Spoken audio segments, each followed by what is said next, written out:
Hello everybody, Sergeant Soldier, and we're back from the Rust Community Showcase, and today we're going to be checking out these 17 skins that were added last Thursday at Devblog 139's posting. With this one having 17, I decided I'm going to try to do my best to squeeze them into the same one, and hopefully as Face Punch goes along and adds more skins in a larger bulk, I'll hopefully get better about squeezing them into one video as opposed to two.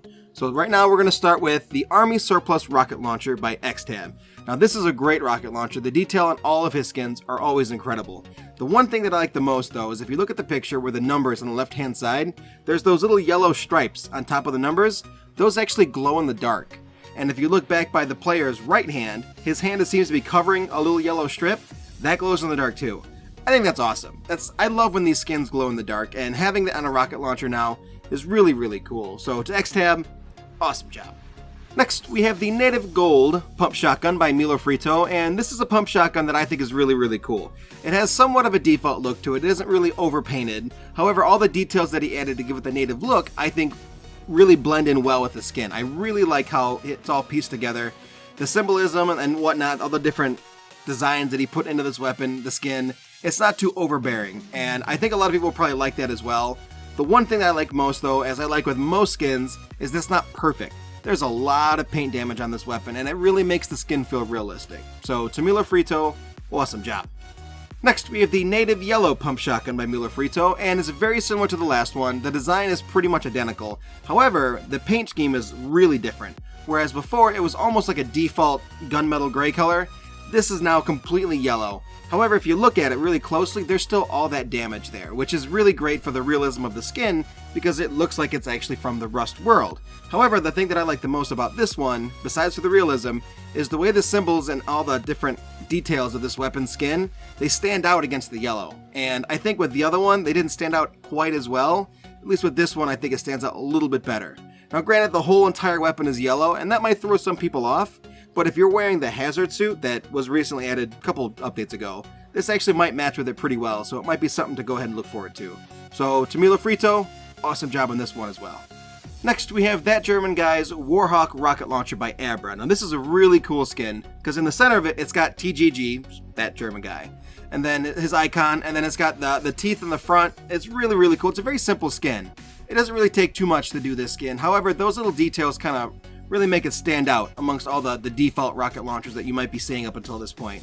But the thing that I really, really like the most, and it's not something that I can really show in this video, is when you open the back pipe to put the rocket in, it actually glows on the inside, almost like it's really, really hot.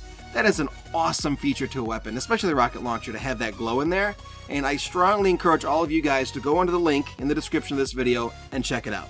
So to Abra, incredible job on this skin, I love it. Next, we have the Christmas Holiday Large Wooden Box Damage. Now, I'm assuming by damage in the title, it means that this box is damaged. However, it's still a really great skin because a lot of us didn't have the opportunity to buy the Christmas chest last time because we probably thought it was always going to be in the game, and then all of a sudden it was taken off the store. I think that's honestly the only chest that I'm missing, and it makes me really sad that I'm missing it because it's probably really expensive now. So to have another large chest that's Christmas themed, especially with Christmas around the corner, is really, really cool. And I actually really like this one. This has that old-timey wrapping paper feel to it. And it doesn't really change the box overall too much. It still has the core box look to it. But there's enough detail change in this thing to really make it stand out. And I absolutely love that. So great job on this skin. Next, we have the No Escape Armor Door. Now this is an incredible skin. And hopefully the picture that I have up right now shows both sides of it, because that was my intention. But with this skin, the front side looks great. And by the front side, I mean the outside. It's got the rivets, and it's got the rust damage. It's incredible. It's a great door. Now, if they had that alone, I would still say this is pretty good. However, the fact that this is a no escape, almost like an Insane Asylum themed door, it has a backside. And the backside is basically a piss-covered cushioned door. And it actually looks really, really detailed, and all the damage to it, the discoloring, it's perfect. It's absolutely perfect. It is a great, incredible skin. I'm going to get this skin because I think it looks so great. So to El Fideo Rubio, great job. Next, we have the Christmas Holiday Sleeping Bag. Now, this sleeping bag is very similar to last year's sleeping bags in it that they used a design that was very similar to wrapping paper that you would expect to have presents wrapped in. However, because of the fact that our original sleeping bag has a lot of patches on it, I think they did a really good job to make those patches stand out with different colors and different looks to it. I think it's incredible. So to have this in the game now, we have new sleeping bags that we can get as skins. Awesome, I love it. Great job. Next, we have the Grandmother's Gift Barricade, which is really cool because it looks like a bunch of pillows that are all stacked up in a sandbag barricade. And this was really cool. I love how it isn't just flat looking. These look like real pillows. And I can only imagine this had to have taken forever to do. So I really enjoyed this skin. I'm really glad it was accepted. Granted, I don't really use sandbag barricades too much. If I ended up picking this skin up, I'd probably end up using them more often. So incredible job on this one.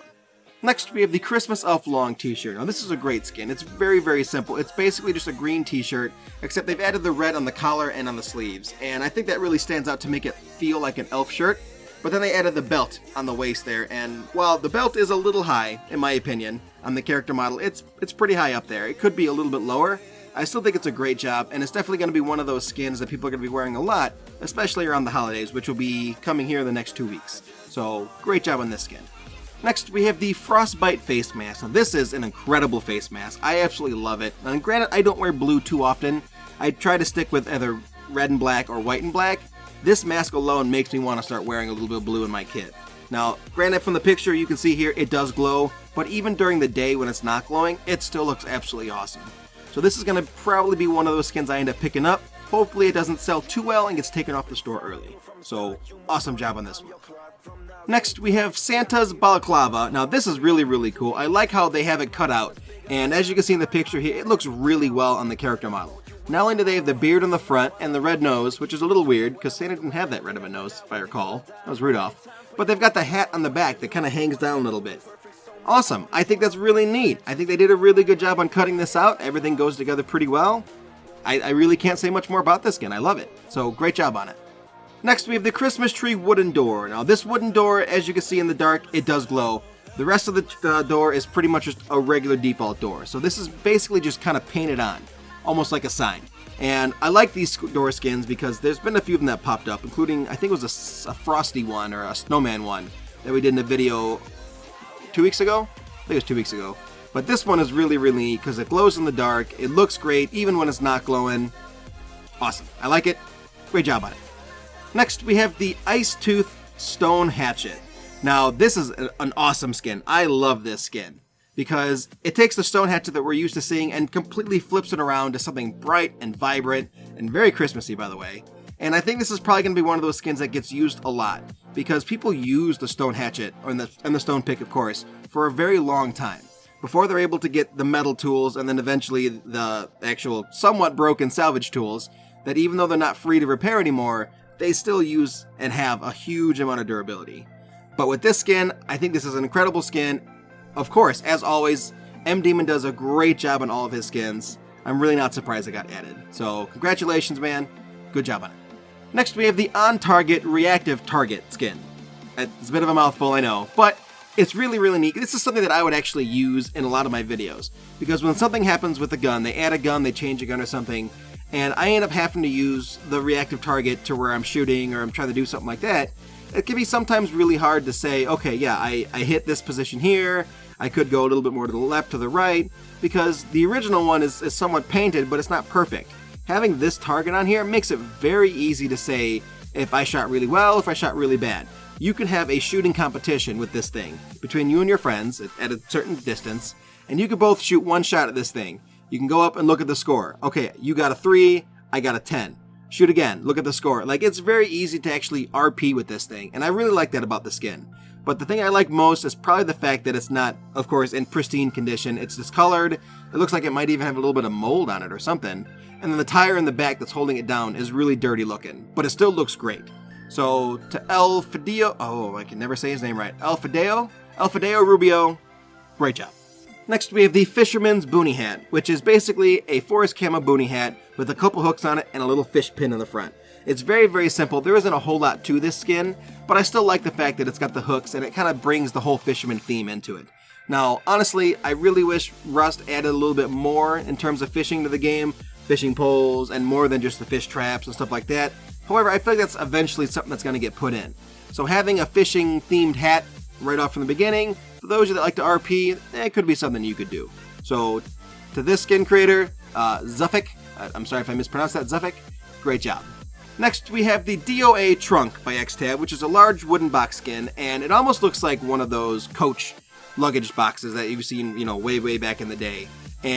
But it's Rust themed, so it's got a skull, it's got crossbones, it's got radiation, danger, it's got all that stuff. But on top of all that, even though it's themed for Rust, the thing that it has the most is, of course, damage, wear and tear. I say it every single skin that has it, every single video. That's my favorite thing about it. It's not pristine looking, and of course with the X-Tab, it's always a super high quality skin. Great job on this one, man. Last but not least, we have Milo Frito's Addictive Guitarist. Now this thing is raunchy looking. You could tell whoever the guitarist was that was playing this thing, he strummed until his fingertips fell off, and there is blood splattered all over the place. And it's really neat having the handprint on there, and I really like how there's just blood splatter everywhere, and I mean, you could really look at this thing, and you can see just by the way the splatter is that this person, whoever is playing it, was just strumming and strumming and strumming and strumming until his fingers fell off. And that's really cool, because personally, and I'm sure a lot of you agree, whenever you hear a guitar, you wish that person's fingers would be strummed off because they couldn't play anymore. You wish that their hand would just fall off, the guitar would just drop to the ground and shatter, and that's be it. That's how I feel, because anytime someone has a guitar in Rust, it's always there to annoy me. And I'm sure a lot of you are pretty much in the same position. So this skin is absolutely incredible. Milo Frito always does a great job in his skins. Congratulations, man. That's going to be it for this episode of the Rust Community Showcase. I managed to squeeze in 17 skins. And honestly, I didn't know if I was going to be able to do it in the time that we did. I want to maybe guess that I did it in probably about 12 minutes. So when you guys are watching the video, you'll be able to tell me if I was right or wrong. But I'm going to try to do as many skins as possible in a single video so that you guys could just watch the one and be done with it. Because it's hard to do 2 videos in a week's amount of time while trying to squeeze other videos in there as well. And I know the videos when it comes to skin aren't always the most popular for the channel, so I don't want to have the skin videos be oversaturated, So besides for that though, the skins that they added this week, or last week, Thursday I guess, they're incredible skins. They all look amazing. The screen creators did a great job on them. I'm so happy that they got them in. And hopefully come next Thursday, we'll get some more awesome skins, because it seems like that's the kind of way that the Face Punch is going with the skins. They're picking incredible skins, and I'm really looking forward to seeing what they add next. So, Sergeant Solj, it's a Rust Community Showcase, and we'll see you in the next Showcase video. Bye-bye. Thank you so much for watching this episode. If you want to see more great content from Private Astro or myself, please hit that subscribe button and click on any of the videos above. Otherwise, we'll see you in the next Sergeant Solj or Private Astro video. Bye-bye!